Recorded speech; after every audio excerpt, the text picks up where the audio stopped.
Segunda Epístola de Pedro, capítulo 1, prefácio e saudação. Simão Pedro, servo e apóstolo de Jesus Cristo, aos que conosco obtiveram fé igualmente preciosa na justiça do nosso Deus e Salvador Jesus Cristo.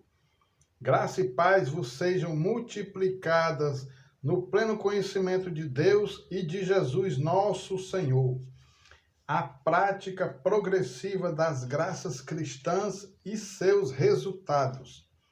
Visto como pelo seu divino poder nos têm sido doadas todas as coisas que conduzem à vida e à piedade, pelo conhecimento completo daquele que nos chamou para a sua própria glória e virtude, pelas quais nos têm sido doadas as suas preciosas e muito grandes promessas, para que por ela vos torneis coparticipantes da natureza divina, livrando-vos da corrupção das paixões que há no mundo. Por isso mesmo vós, reunindo toda a vossa diligência, associai com a vossa fé a virtude, com a virtude o conhecimento, com o conhecimento o domínio próprio, com o domínio próprio a perseverança, com a perseverança a piedade, com a piedade a fraternidade, com a fraternidade o amor. Porque estas coisas, existindo em vós e em vós aumentando, fazem com que não sejais nem inativos, nem infrutuosos no pleno conhecimento de nosso Senhor Jesus Cristo. Pois aquele a quem estas coisas não estão presentes é cego, vendo só o que está perto, esquecido da purificação dos seus pecados de outrora. Por isso, irmãos, procurai com diligência cada vez maior confirmar a vossa vocação e eleição, porquanto, procedendo assim, não tropeçareis em tempo algum. Pois desta maneira é que vos será amplamente suprida a entrada no reino eterno de nosso Senhor e Salvador Jesus Cristo. O apóstolo dá os motivos por que escreveu esta carta. Por esta razão, sempre estarei pronto para trazer-vos lembrados acerca destas coisas, embora estejais certos da verdade já presente convosco e nela confirmados. Também considero justo, enquanto estou neste tabernáculo, despertar-vos com essas lembranças, certo de que estou prestes a deixar o meu tabernáculo, como efetivamente nosso Senhor Jesus Cristo me revelou. Mas, de minha parte, esforçar-me-ei diligentemente por fazer que a todo tempo, mesmo depois da minha partida, conserveis lembrança de tudo. A superioridade da palavra de Deus. Porque não vos demos a conhecer o poder e a vinda de nosso Senhor Jesus Cristo, seguindo fábulas engenhosamente inventadas, mas nós mesmos fomos testemunhas oculares da sua majestade. Pois ele recebeu da parte de Deus, Pai, honra e glória, quando pela glória excelsa lhe foi enviada a seguinte voz: Este é o meu Filho amado, em quem me comprazo. Ora, esta voz vinda do céu, nós a ouvimos quando estávamos com ele no Monte Santo. Temos assim tanto mais confirmada a palavra profética, e fazeis bem em entendê-la, como a uma candeia que brilha em lugar tenebroso, até que o dia clareie, e a estrela da alva nasça em vosso coração. Sabendo primeiramente isto, que nenhuma profecia da Escritura provém de particular elucidação, porque nunca jamais qualquer profecia foi dada por vontade humana. Entretanto, homens santos falaram da parte de Deus, movidos pelo Espírito Santo. Capítulo 2. Os falsos mestres, seu caráter, obras e justo castigo.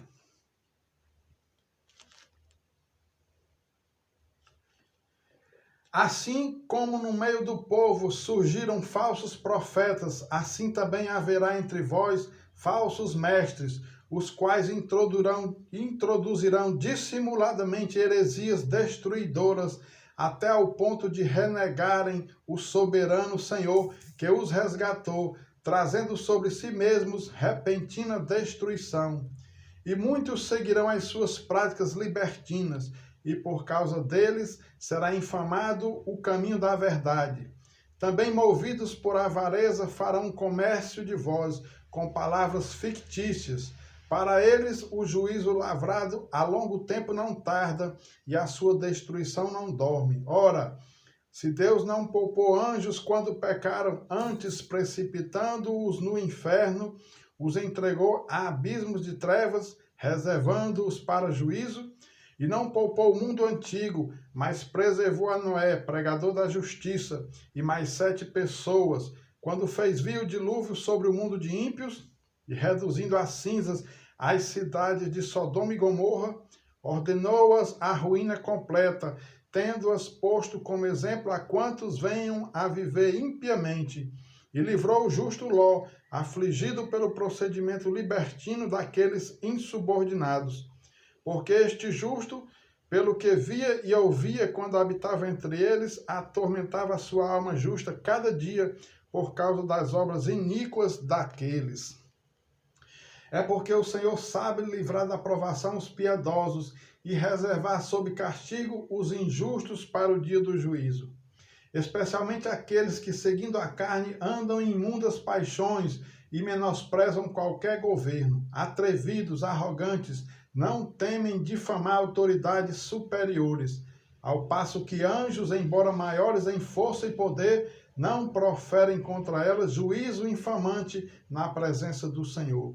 Esses, todavia, como brutos e irracionais, naturalmente feitos para presa e destruição, falando mal daquilo em que são ignorantes, na sua destruição também hão de ser destruídos, recebendo injustiça por salário da injustiça que praticam, considerando como prazer a sua luxúria carnal em pleno dia, quais nódoas e deformidades eles se regalam nas suas próprias mistificações, enquanto banqueteiam junto convosco, tendo os olhos cheios de adultério e insaciáveis no pecado, engodando almas inconstantes, tendo o coração exercitado na avareza, filhos malditos, abandonando o reto caminho, se extraviaram, seguindo pelo caminho de Balaão, filho de Beor, que amou o prêmio da injustiça. Recebeu, porém, castigo da sua transgressão, a saber, um mudo animal de carga, falando em voz humana, refreou a insensatez do profeta. Esses tais são como fontes sem água, como névoas impelidas por temporal. Para eles está reservada a negridão das trevas. Porquanto, proferindo palavras jactanciosas de vaidade, engodam com paixões carnais por suas libertinagens aqueles que estavam prestes a fugir dos que andam no erro, prometendo-lhes liberdade quando eles mesmos são escravos da corrupção, pois aquele que é vencido fica escravo do vencedor. Portanto, se depois de terem escapado das contaminações do mundo mediante o conhecimento do Senhor e Salvador Jesus Cristo, se deixam enredar de novo e são vencidos, tornou-se o seu último estado pior que o primeiro. Pois melhor lhes fora nunca tivessem conhecido o caminho da justiça, do que após conhecê-lo, volverem para trás, apartando-se do santo mandamento que lhes fora dado. Com eles aconteceu o que diz certo adágio verdadeiro: o cão voltou ao seu próprio vômito, e a porca lavada voltou a revolver-se na lama. Capítulo 3. A vinda do Senhor e o seu significado. Amados, esta é agora a segunda epístola que vos escrevo. Em ambas procuro despertar com lembranças a vossa mente esclarecida, para que vos recordeis das palavras que anteriormente foram ditas pelos santos profetas, bem como do mandamento do Senhor e Salvador, ensinado pelos vossos apóstolos. Tendo em conta, antes de tudo, que nos últimos dias virão escarnecedores com os seus escárnios, andando segundo as próprias paixões, e dizendo: onde está a promessa da sua vinda? Porque desde que os pais dormiram, todas as coisas permanecem como desde o princípio da criação. Porque deliberadamente esquecem que de longo tempo houve céus bem como terra, a qual surgiu da água e através da água pela palavra de Deus, pela qual veio a aparecer o mundo daquele tempo, afolgado em água. Ora, os céus que agora existem e a terra, pela mesma palavra, têm sido entesourados para fogo, estando reservados para o dia do juízo e destruição dos homens ímpios. Há todavia uma coisa, amados, que não deveis esquecer, que para o Senhor um dia é como 1000 anos e 1000 anos como um dia. Não retarda o Senhor a sua promessa, como alguns a julgam demorada. Pelo contrário, ele é longânimo para convosco, não querendo que nenhum pereça, senão que todos cheguem ao arrependimento. Virá, entretanto, como o ladrão o dia do Senhor, no qual os céus passarão com estrepitoso estrondo e os elementos se desfarão abrasados. Também a terra e as obras que nela existem serão atingidas. Visto que todas essas coisas hão de ser assim desfeitas, deveis ser tais como os que vivem em santo procedimento e piedade, esperando e apressando a vinda do dia de Deus, por causa do qual os céus incendiados serão desfeitos e os elementos abrasados se derreterão. Nós, porém, segundo a sua promessa, esperamos novos céus e nova terra, nos quais habita a justiça. O cristão deve esperar o Senhor, viver vida reta, estudar as Escrituras e crescer em Cristo.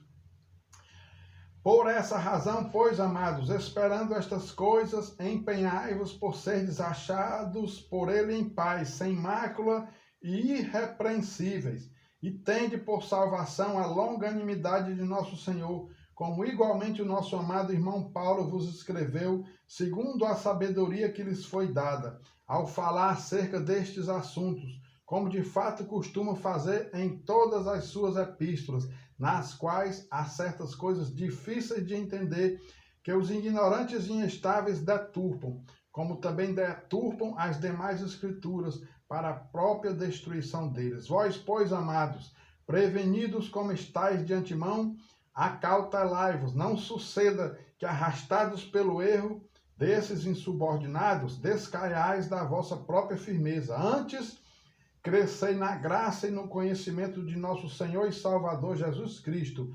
A ele seja a glória, tanto agora como no dia eterno.